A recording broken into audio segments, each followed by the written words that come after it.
we looked at that not too long ago. Trista's about to vomit. More than people realize. You okay? You okay over there? Sorry, I just heard Zach LaVine and Sacramento Kings, and I just sorry. Sorry. We can't do that. This is we've seen enough fourth quarter Zach LaVine shenanigans. We've seen enough Kyle Kuzma shenanigans. The man was standing out of bounds last night when they threw him the ball, so that when he catched it, he immediately turned it over. These are not serious people. They are not serious professional basketball players. They're like one step better than Buddy Hield. Oh, wow. Yeah. Geez. Yeah. So remember that's your boy, Buddy. Remember the text I was alluding to a couple of days ago? Yeah, it came from Trysta. That's Trista's boy, Buddy. Oh my God. There is nothing more frustrating than watching Buddy Hield when you are invested in the flow of the team and the other players on the team that Buddy Hield is playing with. I had Benedict Mathurin to score 20 and Tyrese to score 20 and Miles Turner to have 5 rebounds only. And I swear to God, I thought it was never going to happen because it was Buddy Hield shooting contested corner threes, just bricking 30 feet off of the rim, going nowhere close to any of my guys. I'm screaming at the top of my lungs, nobody, no. Yeah, no, we know that. We're very familiar with that. Very aware. We know exactly what that's like. Let's bring Trysta Krick, host of the Heat Check podcast, Court Best Bet MGM tonight. Let's bring you into the conversation. Kings won 3 straight. They had huge outings from De'Aaron and Herter and Domas and Keegan and, HB not too good. Davion, warm me up on that beam, baby. You know what it is. As a matter of fact, I think if I press, I don't know what button it is. Is it? Oh, what is it? By the way, side note, no, I don't think it's that one. Trista, your hair looks great today. Thank you. I appreciate it. I've been working on it. I also just got my lashes done today, so. Oh, wow. In the popping situation. What you got going on? I just have to get them done. I have to. Otherwise, I thought she was going somewhere after the show. I was like, where you going? No, I just have to. Looks very nice. Thank you. I dropped an ungodly amount of money on it. It's hard to find lash places in DC. I mean, it was StockX type money. I was unhappy with it. Wow. And it was like we changed it.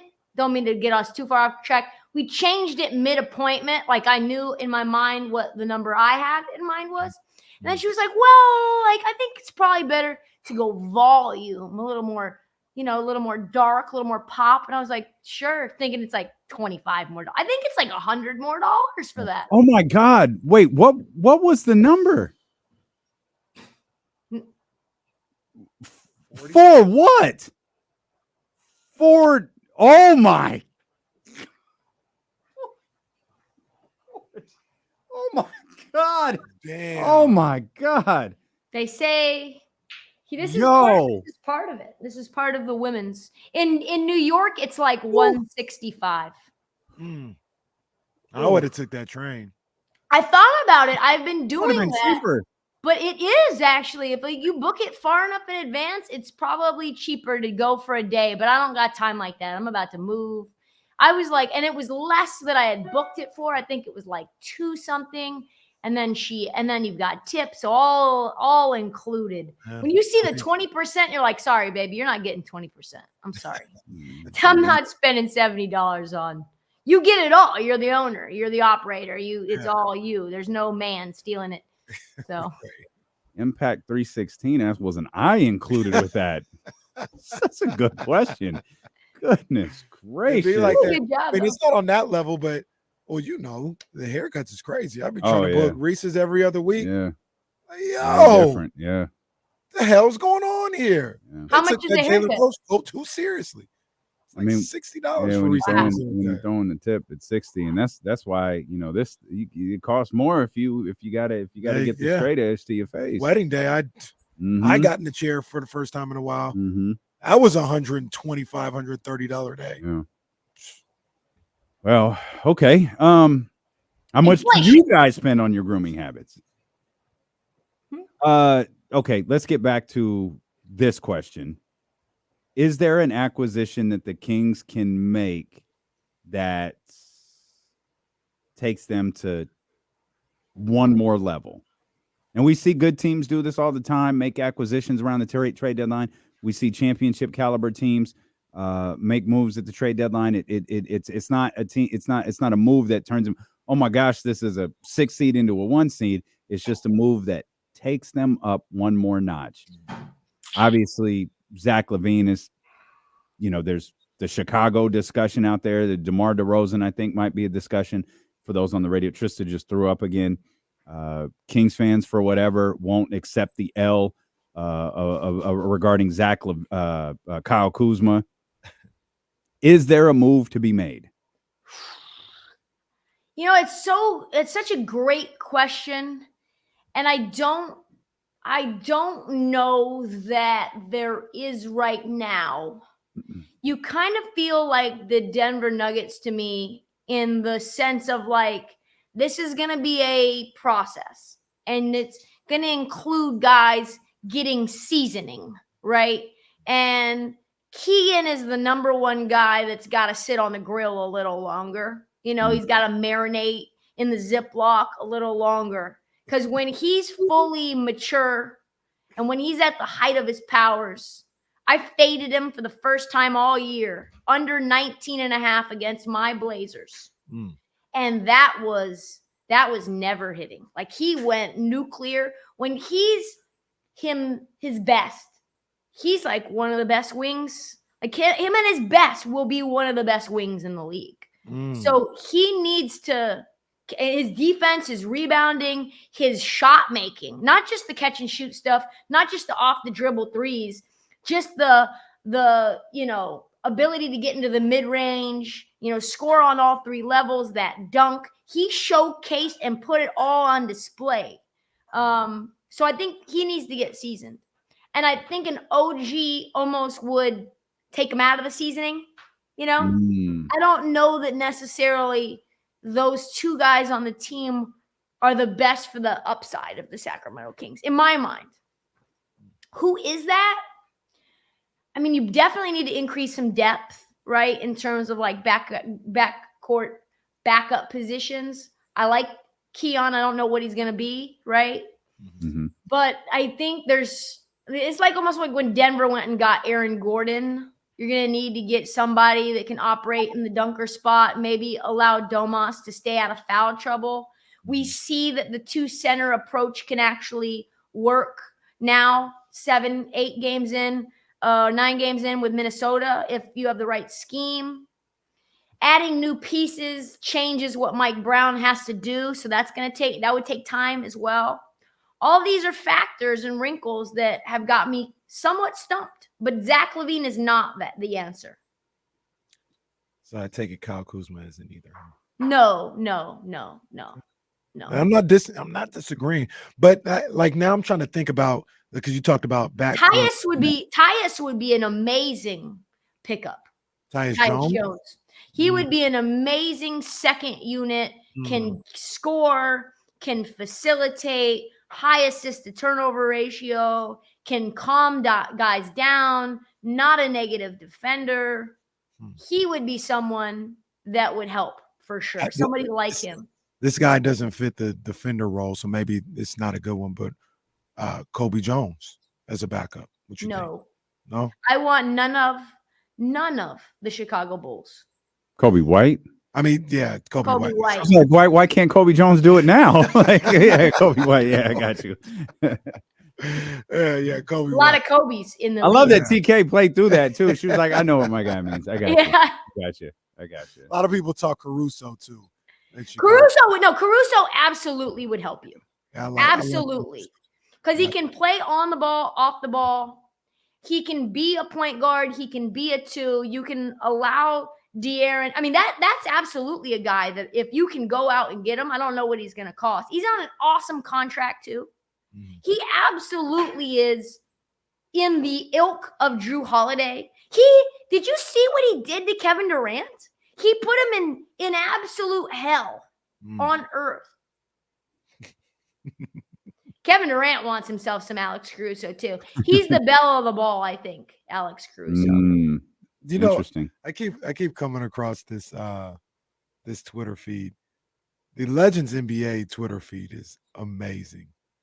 Have you seen? That's the one where they get all the audio. Okay. It's crazy. Oh yeah, those are amazing. Yeah, with Ant and Draymond. They had one the other day of Shea and KD. Like KD, they were at the line, and KD was like, "Yo, y'all up and coming, y'all young or whatever. Y'all just need one more piece." And then Shea leans over and says, "Talk to me after the game." What'd you say it was? It's Legends LEGENDZ_NBA. They got a new one up with the Clippers and Kawhi being Zubac, and he's like, "Yo, what are you doing? You're just standing there." Yo, this is the best, one of the best on NBA Twitter right now. They're killing it. All right, I'm following. I'm on it. But you saying KD, that reminded me of the one with SGA. That would be a crazy story if KD went back to OKC at some point. You could find yourself with some OKC pieces. They've got too much over there. There's some redundancy. Yeah, like Isaiah Joe or Isaiah Joe. Yeah, I like Isaiah Joe a lot. He can fill it up from deep. Pause. You talk. We had a shirt design for you. Shout out Dave Garcia Designs. I'll show it to you here in a couple of minutes. You'll appreciate it. Pause brought that to mind as they worked that into the shirt. You talked about Keegan a minute ago. One thing we saw last night in the game against Cleveland is Keegan now, as we've seen his evolution here in the early part of the season as an offensive player. Last night was really the first time we were like, hey, yo, this dude on the defensive end is the real deal. And now the conversation isn't really about Keegan Murray's ceiling on the offensive end. The conversation has turned to Keegan Murray as a two-way player. And for our money, TK, that changes the fortunes of the Sacramento Kings. Oh, absolutely.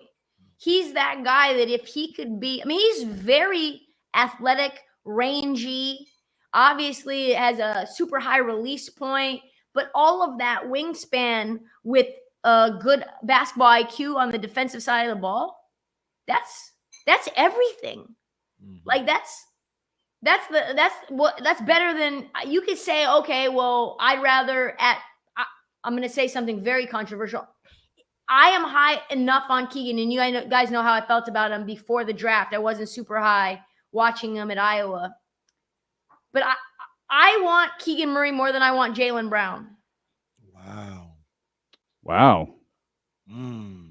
That's fire. That's what I imagine for. Yeah, that's fire. Little stiffer, but Jaylen Brown's not like super fluid, you know? Yeah. Keegan Murray can dribble. He has a better ball handling skills than Jaylen Brown.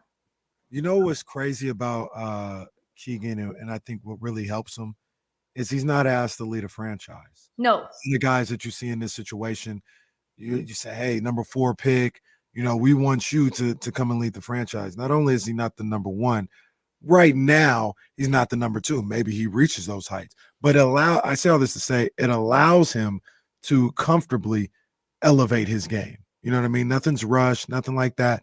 He can go step by step instead of being pushed to, hey, we need you to lead this franchise, which in turn, I think is going to make him even more lethal in the short term because he's going at his own pace and getting better at his own pace. Well, and if you think about that analogy that I made, which is the Denver Nuggets, right?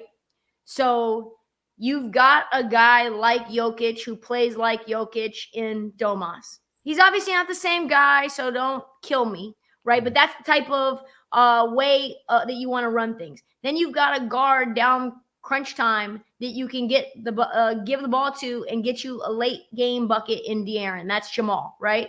Then you've got, no, it's not even close. I would rather have Keegan than Michael Porter Jr. because of the injury concerns, because he doesn't play any defense whatsoever, and he's a very streaky shooter, very streaky rebounder. But that's the type of player you drafted him, just like you drafted Michael Porter Jr., you drafted Jamal Murray.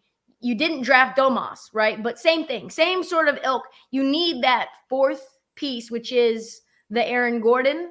I don't know who that's going to be. But that's like my mindset of finding somebody who can be the guy that's like the dirty worker, who can go off for 25, but a lot of times he has 8 and 4.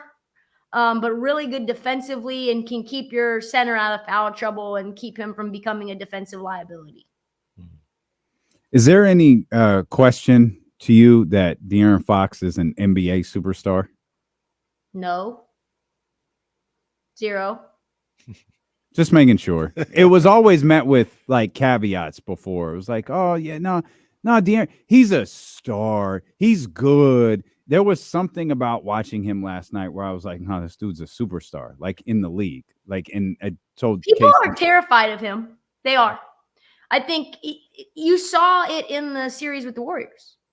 It is a good thing he hurt his finger, boy. Woo-wee. Because if they send the Warriors home in the first round, we don't even know what takes place and occurs.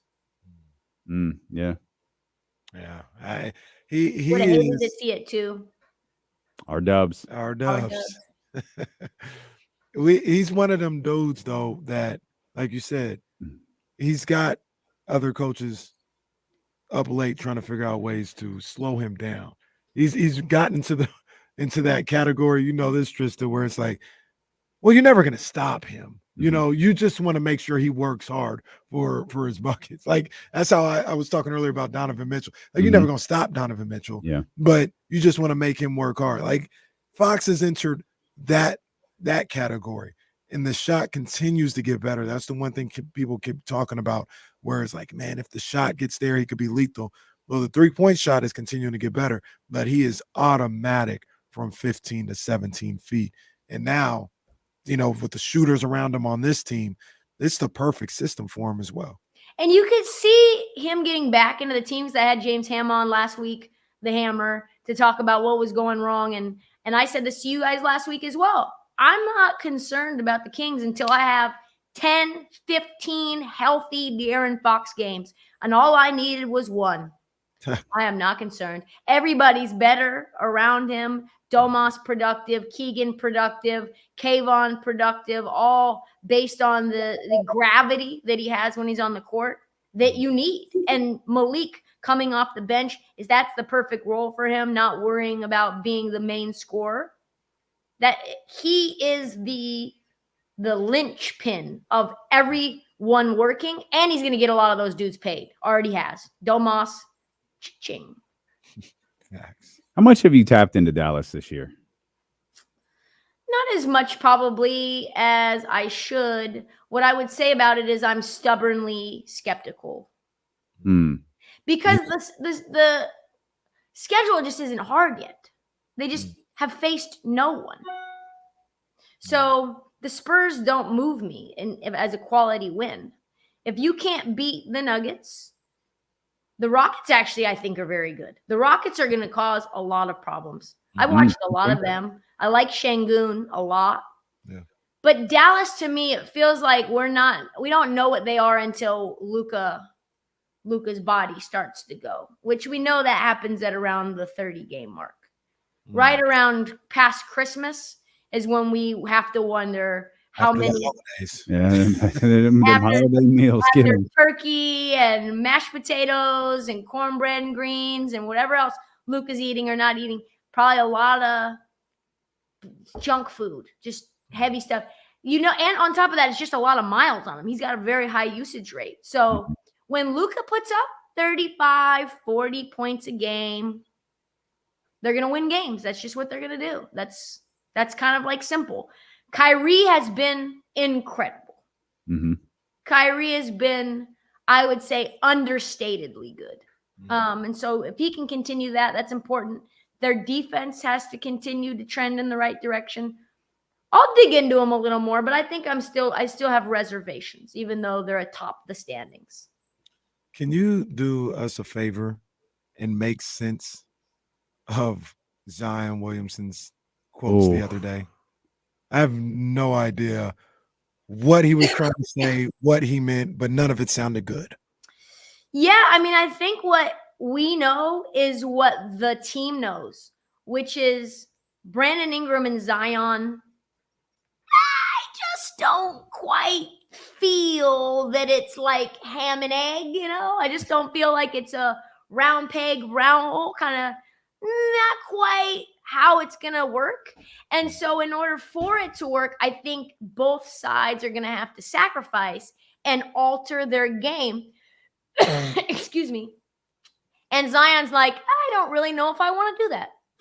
And if the wins don't come with Zion changing, being Zion, I think he's going to continue to tell the world, listen, like Harden with Philly, I'm quote unquote buying in as much as I possibly can, but I don't trust these fools. You guys know what it's like to work for people that you don't think are good decision makers, right? I'm not saying right here, but in general, like we've all had bad bosses where we question their brain. And you do what they say, but you tell the world, like, low-key? I don't know what you're talking about. Yeah, I don't know what this is about. I'm not saying What do you mean? In our lifetime, we all have had many jobs in many different industries that you can pause and say, yeah, I wouldn't do that if it was me, but it's not me. It's above my pay grade. And all I can say is that I peacefully protest this. So let me ask you this, a little follow-up to that. Is that, in your opinion, not that he said anything, but in your opinion, is that Willie Green or is that Griff that he's not sure about? Well, we know Griff is definitely not on Zion. Yeah. He's playing the piano and trying to woo Zion, and the way that they handled his load management. Remember, they had that trainer, and the trainer wanted Zion to take too many games off and had this minutes restriction, and Zion's in the fourth quarter, and they're in a competitive game, and they put Zion on ice. He's like, well, what are you talking about? I need to play. And that turns out didn't actually work for Zion because Coach K and Stan Van Gundy know that Zion's fat, and he needs to play himself into shape, and he needs to put miles on the body to continue to be a well-oiled machine. So I think that is Griff, and that approach is probably Griff.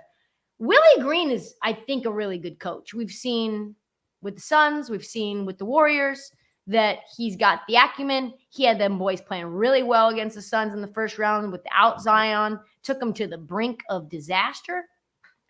I think it's Griff. I really do. Philly. Let's go to Philly. Actually, let's not go to Philly.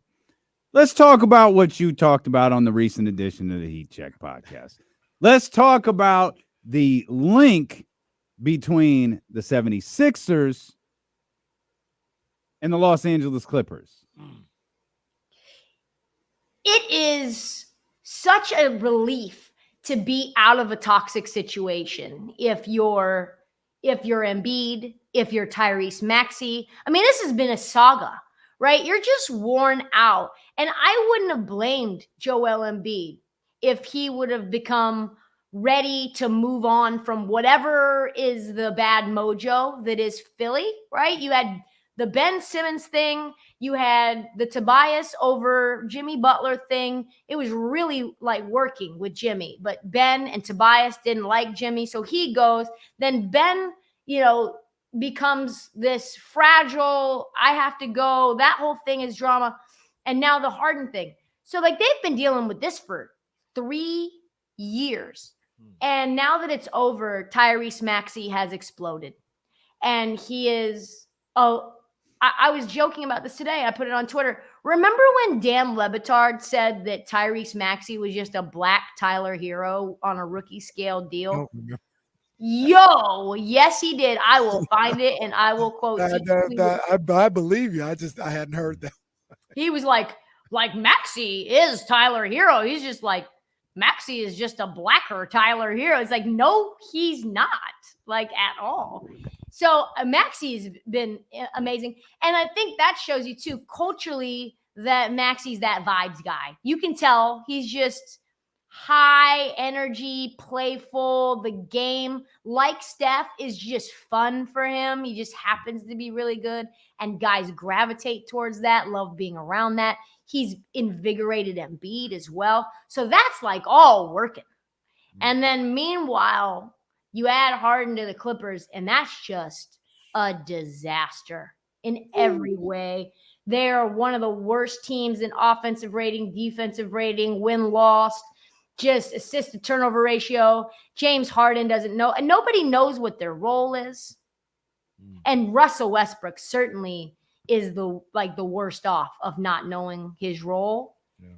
And if he goes back to being a six man, it is off to the races. They put James in at the end of that game the other night for Russ, and Russ is like, "You coming in for me?" Okay.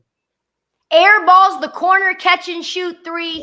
After wiping off his shoes. That's goodness. the cold piece. Is he wiped off his shoes like he was about to go to work. Oh no, that was another disaster. That was That was a different one. That was a different. Oh, that was a disaster. different air ball. Oh Yeah. wow. He had a Shot catch block and shoot everything. corner three air ball at the end of the game. Oh, that's not. Yeah, this was a create your own pull up. Yeah, adventure. Listed, Yeah. got the rebound, got the shot blocked. It was a disaster. So let me ask you this though, Trysta, what do they do? Because I mean, he's here. They traded for him. It's early. What's the move? It feels like, and I'm not saying I agree with this. Move I'm is to not- trade James Harden. Definitely can't do that. Like, not that you shouldn't, but you can't do that. It feels like the move is to put Russ on the bench. And I don't think that's what you should do, but you're not putting Kawhi or Paul Why George don't you on the put bench. James Harden on the bench? That to me, that's what I said. In the podcast, I said if it was me and I was in charge, James Harden would be OKC James Harden, six man, and let him be James and create and be the MVP version of James, but against the second unit. Mhm. And let Russ cook with PG and Kawhi. They can. It's like Russ and Harden cannot be on the floor at the same time. They can never share space. Never. Ever. They can barely even be on the team playing together. Like, you got to keep those guys apart.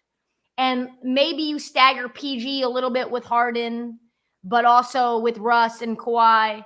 Like, you got to figure that out. But if I was to put somebody on the bench, it would not be Russ, because we know Russ as a six man can be quite cantankerous, very unhappy. And when Russ is unhappy, he's not good at hiding it. But the killer is at some point somebody gonna have to close the game. Like, even if Harden is like, all right, I'll come off the bench, he probably gonna want to be in there in crunch time. Same with Russ. And I don't know. So far, Ty Lue and that team hasn't figured out how to work those situations out.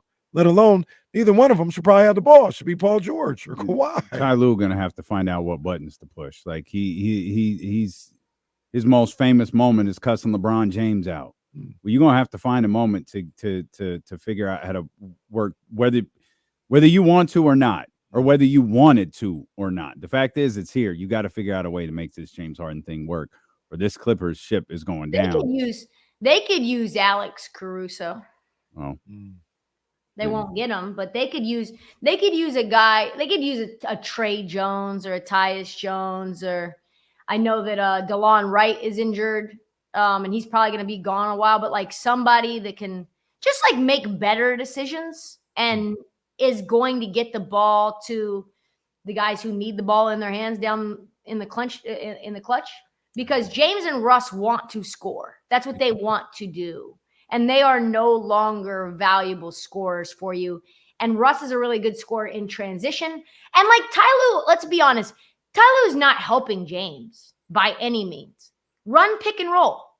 Pick and roll with Zubac or somebody. Because what you're doing with James, ISO James, that's not going to work, my guy. It's not going to work. It looks like a disaster. Damian was right. I'm holding the dub with that one. It could never be any other way. That's facts. Trysta Krick, BetMGM tonight, Heat Check Podcast.